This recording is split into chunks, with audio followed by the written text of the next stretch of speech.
Assalamualaikum warahmatullahi wabarakatuh. Salam sejahtera bagi kita semua. Perkenalkan, saya Syafrizal SHMH, dosen pada program studi ilmu hukum Fakultas Hukum dan Pendidikan Universitas Muhammadiyah Asahan. Dalam kesempatan ini saya ingin menyampaikan video pernyataan diri dosen dalam unjuk kerja Tri Dharma Perguruan Tinggi atau yang kita singkat dengan PDD UKTPT. Selama mengajar pada program studi ilmu hukum Fakultas Hukum dan Pendidikan Universitas Muhammadiyah Asahan, saya dipercaya untuk mengampu mata kuliah Hukum Hak Asasi Manusia.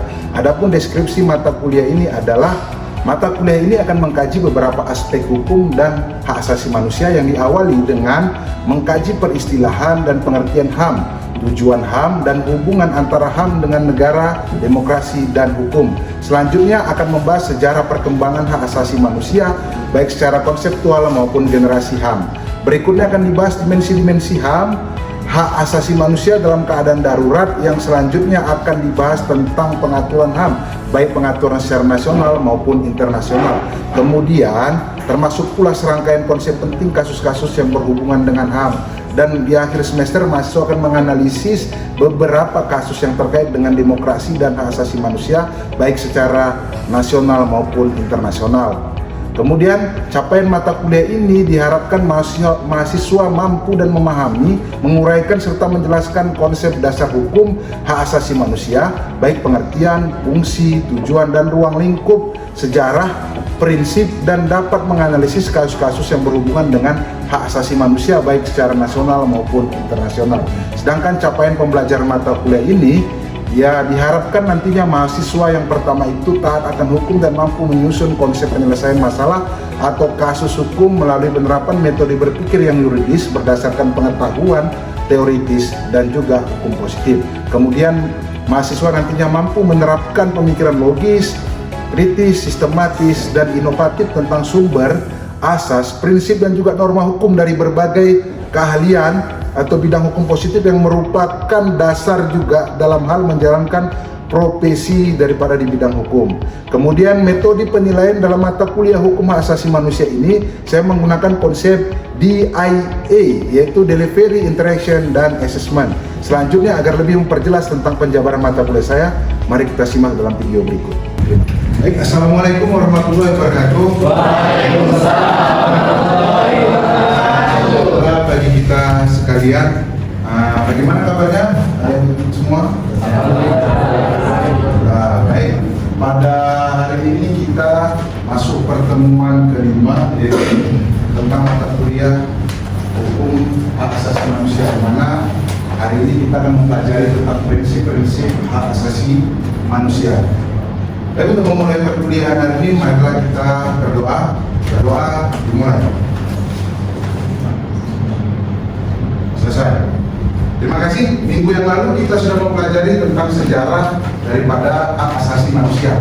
Kemarin sejarahnya kan kita sudah mulai pelajari, bermula dari Piagam Madinah sampai dengan akhirnya adalah terbentuknya Deklarasi Universal Hak Asasi Manusia atau kita sebut dengan UHAM. Kemarin seperti itu kan? Oke, lanjut kita berbicara tentang prinsip hak asasi manusia. Tapi sebelum kemari, sebelum ke belakang, kira-kira ada nggak yang mau ditanyakan tentang sejarah hak asasi manusia? Ada? Berarti sudah paham semua ya tentang materi perkuliahan kemarin, sejarah hak asasi manusia. Kemarin juga saya sudah menyuruh adik-adik sekalian untuk membaca materi saya tentang prinsip hak asasi manusia. Sudah dibaca kan? Baik, kalau sudah dibaca kita lihat saja prinsip hak asasi manusia. Yang pertama dalam prinsip hak asasi manusia itu ada yang disebut dengan universalitas. Makanya adalah nilai moral dan etika tentu dimiliki bersama di seluruh wilayah dunia tanpa terkecuali, tanpa membatasi atau menghalangi seluruh negara. Kan seperti itu kan, bukan hanya berlaku di Indonesia konsep terhadap kami, tapi juga berlaku secara universal atau biasa kita sebut mendunia. Di mana saja kalian berada, tetap negara-negara tersebut harus menjunjung tinggi daripada hak asasi manusia. Yaitu pemerintah serta kelompok masyarakat harus mengakui serta menjunjungnya. Itu bagian daripada HAM dan prinsipnya disebut universalitas. Universalitas dari hak bukan berarti bahwa hak tersebut tidak dapat berubah atau harus dialami dengan cara yang sama oleh semua orang. Tapi negara atau pemerintah di setiap negara wajib memastikan bahwasanya ya kan, prinsip-prinsip HAM itu berlaku secara mandirian atau universal. Ya kan? Seperti hak untuk hidup dimanapun kita berada. Misalnya kita sekarang lagi wisata nih ke Eropa atau ke Prancis. Prancis tetap mengakui keberadaan daripada hak asasi manusia, khususnya hak untuk hidup. Apapun ceritanya, kalian tidak dapat misalnya dibunuh di Prancis. Sama seperti ketika kalian berada di Indonesia, diakui hak untuk hidup kalian. Sampai sini kira-kira ada pertanyaan? Jadi berkaitan dengan universalitas. Dan sudah paham ya? Ketika kita ke Kamboja, boleh kan? Walaupun sekarang Kamboja itu lagi viral-viralnya ya kan? Banyak yang kita bilang disiksa ya kan? Nah, sebenarnya dalam diperdagangkan dalam hak asasi manusia tidak boleh untuk seperti itu. Maka negara Kamboja seharusnya menjunjung tinggi terhadap hak daripada manusia tersebut yang sedang mencari pekerjaan. Persoalannya sekarang kenapa? Ada orang yang berangkat ke Kamboja tapi juga mendapatkan perlakuan diskriminasi terhadap asasi manusia yang seperti apa, disiksa ataupun juga diperdagangkan. Ada kira-kira bisa menjawab? Ya, ayo, kira-kira? Ya, silakan. Alasannya kenapa orang-orang yang berangkat ke Kamboja kemudian dia berlaku tidak baik itu salah satunya adalah karena ketika dia berangkat dia tidak resmi atau ilegal. Baik, saya pikir itu sudah menjawab semua ya. Atau ada pendapat lain? Yang jelas ya. Jadi kenapa dia tidak mendapatkan atau mendapatkan penyiksaan ketika berada di Kamboja walaupun hak asasi manusia diatur secara universalitas adalah dokumen yang digunakan tidak resmi. Makanya ketika kita misalnya berdalam wisata atau bekerja di negara lain wajiblah melengkapi dokumen ataupun surat kenegaraan supaya apa? Keberadaan kita di negara tersebut diakui. Berkaitan dengan hak lain juga akan diberikan. Seperti itu kan? Ya, paham ya? Ketika kalian di Kamboja misalnya cari kerja tidak menggunakan dokumen resmi, tidak pakai paspor, ya kan? Tidak jelas, ya kan? Agensi pengirimannya, itulah yang ada indikasi HAM kalian tidak akan mendapatkan perlakuan yang sama seperti dalam berada di negara asalnya. Itu maksudnya. Paham ya? Baik, lanjut next kita ke prinsip yang kedua. Dalam prinsip yang kedua ini disebut dengan equality atau kesetaraan. Ya kan? Dalam Undang-Undang Dasar juga dijelaskan equality before of the law. Semua orang mendapatkan perlakuan atau hak yang sama di mata hukum dan pemerintahan. Ya kan? Atau biasa kita sebut asas equality before of the law. Itu terdapat dalam Undang-Undang Dasar. Tanpa terkecuali juga. Jadi kesetaraan itu konsep kesetaraan menandakan penghargaan terhadap martabat seluruh insan manusia. Sebab dinyatakan secara khusus dalam pasal 1 Deklarasi Universal Hak Asasi Manusia bahwa ini adalah dasar daripada asasi manusia. Semua insan manusia diakan bebas dan setara dalam martabat dan haknya. Jadi kenapa ada dua gambar? Yang pertama ada gambar laki-laki, yang kedua ada gambar perempuan, ya kan? Kenapa? Banyak yang sekarang itu memikirkan perempuan dan laki-laki itu tidak setara. Tetapi itu diuntungkan oleh konsep HAM. Konsep HAM harus menyatakan bahwasanya perempuan dan laki-laki itu memiliki hak-hak yang setara, baik hak dalam mendapatkan pendidikan, dalam mendapatkan pekerjaan, dan segala macam itu memiliki konsep yang setara. Kira-kira sampai di sini ada yang ingin ditanyakan berkaitan dengan kesetaraan? Atau ada yang mau menyatakan bahwasanya perempuan dan laki-laki itu berbeda, Pak? Atau dalam hal kekuatan mungkin laki-laki lebih kuat daripada perempuan, seperti itu? Enggak kan? Artinya apa? Perempuan dan laki-laki memiliki kesetaraan bukan dalam hal kekuatan, tapi kesetaraan dalam hal hak asasi. Baik yang mendapatkan pendidikan, perempuan tidak boleh bersekolah sampai dengan sarjana atau doktoral. Begitu juga dengan laki-laki, apalagi laki-laki seperti itu. Tapi konsepnya setara di mata hukum. Ketika misalnya perempuan wajib mengurus rumah tangga, dan itu juga kan seperti itu kan? Ya kan? Jadi tidak ada konsep kalau di dalam aturan itu menyatakan yang wajib mengurus rumah tangga hanya perempuan, ya kan? Atau laki-laki ada. Jadi keduanya bersamaan karena itu disebut dengan setara. Baik juga dalam pembagian warisan, kan perempuan juga mendapatkan hak, ya kan? Hak untuk mendapatkan warisan. Begitu juga dengan laki-laki. Itu disebut dengan setara. Walaupun dalam pembagiannya itu ditentukan oleh masing-masing. Ya kan, baik kita kalau bicara secara Islam, ya kan, ada perlakuan khusus dasarnya berdasarkan aturan. Sementara dalam hukum nasional, ya kan, berkonsep pada kita undang-undang hukum perdata. ya kan? Seperti itu ya untuk kesetaraan. Jadi saya pikir sudah jelas ya untuk kesetaraan. Lanjut kita pada prinsip yang ketiga, yaitu non diskriminasi.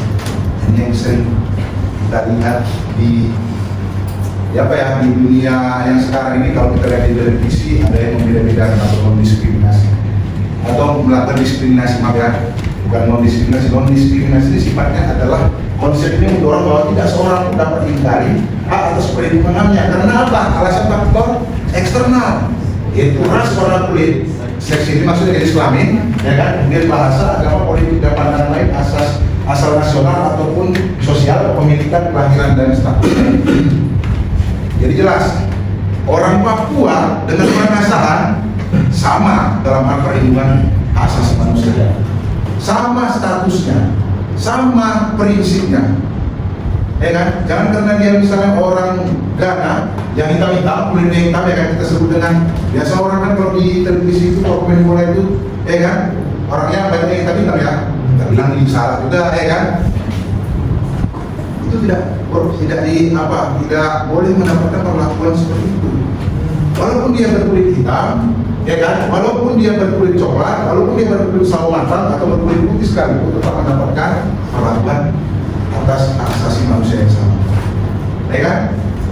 Walaupun kita bilang Pak Jali kali patut kembali, ya kan? Nah itu tidak boleh, ya kan? Itu yang disebut kita diskriminasi kalau memperlakukan hal seperti itu, ya kan? Jadi tidak boleh kita perlakukan seperti itu. Tetap saja mereka sama, berasal dari manusia, kan seperti itu. Itulah konsep kami yang disebut dengan non diskriminasi. Begitu juga dengan faktor agamanya, ya kan? Baik dia beragama di Indonesia kan diakui ada 5 agama ya. Sekarang kan tambah lagi menjadi 6, ya kan? Nah seperti itu. Nah, baik dia misalnya agama Islam, Kristen Protestan, Kristen Katolik, Hindu, Buddha, Konghucu, itu perlakuan tetap sama dengan kamu. Ya, ada dia sudah paham ya? Tidak ada non diskriminasi berkaitan dengan ras. Ataupun juga orang Batak, ya kan? Dengan orang Jawa, karena kami, presiden kami orang Jawa, maka kami lebih tinggi derajatnya daripada orang Batak, misalnya. Tidak seperti itu. Kalau seperti itu, ya kan, sudah melakukan pelanggaran terhadap hak asasi manusia. Paham ya? Di sini disebut dengan non diskriminasi. Orang Papua juga, ya kan? Kan sering juga, ya kan, terdengar di televisi, ya kan, orang Papua yang sekarang lagi berkuliah misalnya di Jawa disebut mirip macam binatang. Itu perbuatan yang melanggar daripada hak asasi manusia, dan itu tidak boleh kita lakukan, ya kan? Dia tadi harus memahami bahwasanya non diskriminasi itu adalah prinsip daripada hak asasi manusia yang harus kita pegang. Ya, paham ya? Untuk non diskriminasi kita lanjut next ke martabat manusia. Jadi prinsip-prinsip didasarkan atas pandangan-pandangan bahwa setiap individu patut untuk dihargai dan dijunjung tinggi tanpa memandang usia, ya kan, budaya, kepercayaan, etnik, ras, gender, dan orientasi seksual, bahkan kemampuan atau kelas sosial. Artinya, ya kan, martabat manusia ini harus dijunjung tinggi tanpa memandang usia. Misalnya kakek-kakek, ya kan, dengan anak muda itu sama. Ketika mereka menyatakan pendapat dan pendapatnya adalah benar, tidak boleh kita pandang dari situ. Ya kan, misalnya ada orang muda yang usianya masih 15 tahun, dia menyatakan pendapat bahwasanya Indonesia adalah negara seperti ini. Benar pula pendapatnya. Kenapa masih muda? Jadi, ya kan, kita tidak boleh mendengar pendapat kau. Kita dengarkan pendapat orang tua, tidak boleh. Karena tadi sudah jelas martabat manusia itu harus dijunjung tinggi. Ketika dia menyampaikan pendapat, kita tidak boleh memandang dari usianya. Tapi nilailah apa yang dinyatakannya. Kan seperti itu kan. Begitu juga dalam hukum Islam, ya kan. Rasulullah kan juga pernah menyatakan dalam suatu hadis, lihatlah apa yang dikatakan oleh orang tersebut, bukan siapa yang mengatakan. Itu ya, paham ya dia? Untuk martabat manusia. Begitu juga dengan kelas sosial, ya kan? Jangan ada orang yang karena dia nggak pandai bahasa Indonesia langsung kita menjustifikasi dia mau masih mendokari. Itu jangan, ya kan? Tetap saja kita harus menunjukkan martabat dia sebagai seorang manusia. Itulah yang dikatakan prinsip daripada hak asasi manusia, ini prinsip martabat manusia ya. Selanjutnya, tidak dapat direnggut atau inalienability, ya kan? Hak yang dimiliki individu tidak dapat dicabut, diserahkan atau dipindahkan. Apa maksudnya? Maksudnya di sini adalah ketika seseorang mendapatkan misalnya contoh pendidikan, selesai menyatakan atau menyelesaikan pendidikan S1-nya, ya kan, dia tidak dapat dipindahkan kepada adiknya misalnya sekalipun. Ketika dia meninggal, ya kan, sudah selesai habis gelar. Jadi dia membuat warisan nih, ya kan, punya gelar sarjana hukum. Karena saya sudah sakit-sakitan, misalnya saya wariskan itu kepada adik saya, tak bisa. Ya kan, itu yang disebut dengan tidak dapat diserahkan atau dipindahkan. Begitu juga dengan dicampur, nyawa manusia itu tidak dapat dicampur oleh manusia lain. Ketika manusia lain melakukan pencabutan nyawa terhadap nyawa manusia lain, itu yang disebut dengan pelanggaran daripada HAM. Kan jelas kan diatur dalam Undang-Undang nomor berapa tentang HAM? Esaro. Undang-Undang nomor 39 tahun tentang hak asasi manusia. Kemudian ketika misalnya ada bermasalah dan kita harus menempuhnya melalui investigasi, itu diselesaikan berdasarkan apa? Nomor berapa? Oke, siapa? Ada pendapat? Ada pendapat? Ada ya, Undang-Undang nomor 26 tahun 2006 pengadilan hak asasi manusia. Kemudian ada yang disebut dengan prinsip tanggung jawab, ini tanggung jawab pemerintah, ya kan, di mana hak asasi manusia bukan merupakan pemberian cuma kepada pemerintah, dan tidak seharusnya juga pemerintah menahan atau memberikannya untuk sebagian orang. Kemudian ada indivisible, yaitu hak asasi manusia harus dilihat sebagai satu tubuh yang tidak dapat dipisahkan. Jadi tidak dapat dipisahkan daripada hak asasi manusia dengan hak asasi manusia lainnya. Contohnya apa? Hak untuk mendapatkan pendidikan, ya kan, atau mendapatkan gelar pendidikan itu tidak dapat dipisahkan dari untuk mengemban pendidikan. Kan seperti itu kan? Dia harus menyelesaikan hak untuk melakukan pendidikan terlebih dahulu sekolahnya. Baru dia kemudian dapat gelar, juga tidak dapat dipisahkan. Atau misalnya dia mau menjadi seorang profesor, ya kan? Dengan dinobatkan dia sebagai seorang profesor, maka dia harus melakukan pekerjaan sebagai seorang profesor tadi, melaksanakan pendidikan. Kan seperti itu kan? Seorang profesor tidak akan bisa, ya kan, dinyatakan sebagai profesor kalau dia tidak mendapatkan gelar misalnya sebagai seorang doktor terlebih dahulu. Kan seperti itu kan? Jadi tidak dapat dipisahkan, kita harus melihatnya sebagai satu kesatuan. Kan nggak mungkin kan orang misalnya sudah meninggal tapi tetap dipakai gelar magisternya atau sarjananya, ya kan? Kan seperti itu. Jadi dia satu kesatuan, satu proses, satu dunia. Ya, kemudian interdependensi, yaitu kepedulian terhadap hak asasi manusia. Nah ini terwujud pada semua aspek, baik di kehidupan di rumah, ya kan, kehidupan di rumah atau di rumah kita, sekolah, tempat kerja, pengadilan, pasar, dan mana-mana. Jadi pelanggaran hak asasi manusia saling terkait. Hilangnya salah satu hak akan mengganggu hak yang lainnya. Oke, demikian mungkin penjelasan dari saya. Selanjutnya untuk lebih memperdalam daripada pengetahuan kita buat grup diskusi, karena tadinya sudah kita jelaskan berkaitan dengan prinsip. Nah, ini dia. Berarti tadi salah satunya kan kita menyatakan bahwasanya hak asasi manusia non diskriminasi. Jadi ada yang disebut dengan LGBT, lesbian, gay, bisek, dan seksual, ya kan? Kita buat dua kelompok pro kontra. Setujukah kalian dengan LGBT itu ada di Indonesia? Ada yang pro, ada yang kontra. Berkaitan dengan prinsip HAM. Kita buat dua kelompok. Kelompok yang sebelah kanan saya adalah kelompok kontra. Ada kelompok yang pro. Ya, oke ya. Kita buat dua grup diskusi ini, ya kan? Pada adik-adik silakan untuk berdiskusi, berdialog dengan teman-temannya dengan dasar-dasar hukum yang kuat. Nanti saya kasih waktu 5 menit untuk kita berdiskusi, selebihnya kita akan tanya jawab ya, atau kita presentasikan hasil daripada diskusi kita. Pada adik-adik silakan.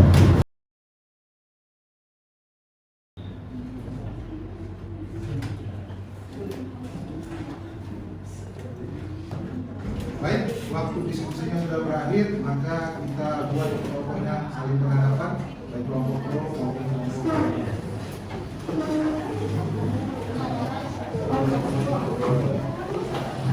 Baik, mari kita dengarkan pendapat daripada masing-masing kelompok, baik pro dan kontra mengenai tadi prinsip ini. Kepada yang luar adalah kelompok yang pro terlebih dahulu. Pada kelompok pro disilakan.